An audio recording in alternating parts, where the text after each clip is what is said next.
राधे राधे। आप सभी का स्वागत है हमारे चैनल पर। आज की इस वीडियो में हम सुनाएंगे आप सभी को अमिल की एकादशी कथा। अमिल की एकादशी को रंग भरी एकादशी भी कहते हैं। रंग भरी एकादशी कथा सुन रहे भक्तों पर भगवान विष्णु की कृपा प्राप्त हो। महीने की कृष्ण पक्ष और शुक्ल पक्ष दशी तिथि पर विधि पूर्वक व्रत किया जाता है। इस तिथि को भगवान विष्णु को प्रसन्न करने के लिए शुभ माना जाता है। फागुन माह के कृष्ण पक्ष की एकादशी तिथि पर अमिल की एकादशी व्रत किया जाता है। एकादशी को रंग भरी एकादशी भी कहा जाता है। पंचांग के अनुसार आज यानी 10 मार्च को अमिल की एकादशी व्रत किया जा रहा है। इस दिन भगवान विष्णु और माता लक्ष्मी के संग आंवले के पेड़ की भी पूजा अर्चना करने का विधान है। साथ ही अन्न और धन का दान करना चाहिए। धार्मिक मान्यता है कि सच्चे मन से अमिल की एकादशी व्रत को करने से सुख समृद्धि में वृद्धि होती है। इस दिन पूजा के समय अमिल की एकादशी व्रत कथा का पाठ करना या फिर सुनना चाहिए।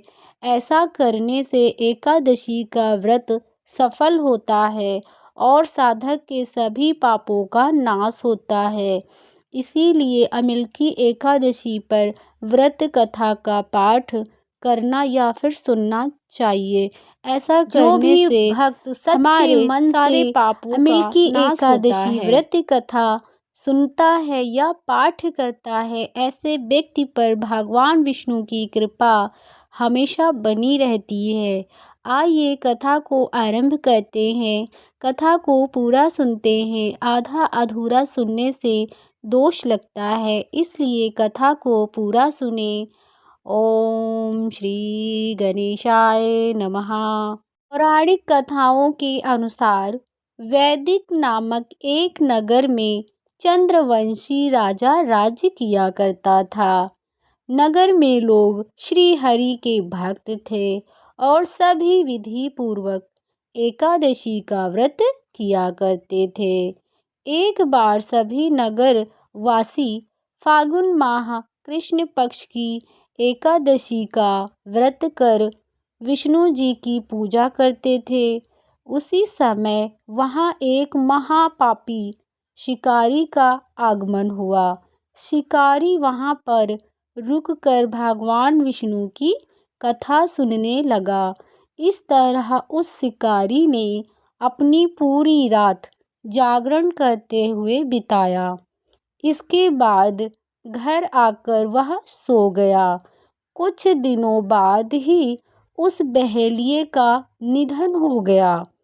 उसे पापों की वजह से सामना करना पड़ा, लेकिन एक बार अनजाने में अमिल की एकादशी व्रत कथा सुनी थी और जागरण भी किया था। एकादशी कथा सुनने से उसे शुभ फल प्राप्त हुआ। उसने राजा विदुरथ के घर जन्म लिया और उसका नाम वसुरथ रखा गया। एक दिन वसुरथ जंगल में भटक रहा था और एक पेड़ के नीचे वह सो गया। उस पर कुछ डाकुओं ने हमला किया, लेकिन उसके अस्त्र शस्त्रों का राजा पर कोई भी असर नहीं हुआ। राजा वसुरथ नींद से जब जागे तो उन्होंने देखा कि कुछ लोग जमीन पर पड़े हुए हैं। ऐसा देखकर विदुरथ राजा समझ गए कि वह उसे मारने आए थे। इसी दौरान आकाशवाणी हुई, जगत के पालनहार भगवान विष्णु ने तेरी जान बचाई है। पिछले जन्म में तुमने अमिल की एकादशी व्रत किया था और कथा का पाठ सुना था। उसी व्रत का यह फल आपको मिला है। कथा सुन रहे भक्तों जयकारा अवश्य लगाएं कमेंट बॉक्स में। जय श्री हरि अवश्य लिखें। ऐसी ही वीडियो देखने के लिए हमारे चैनल को सब्सक्राइब करें और लाइक करें। विष्णु की कृपा पाना चाहते हैं तो ऐसी ही कथाएं सुनने के लिए हमारे साथ बने रहें। जय श्री कृष्णा, राधे राधे।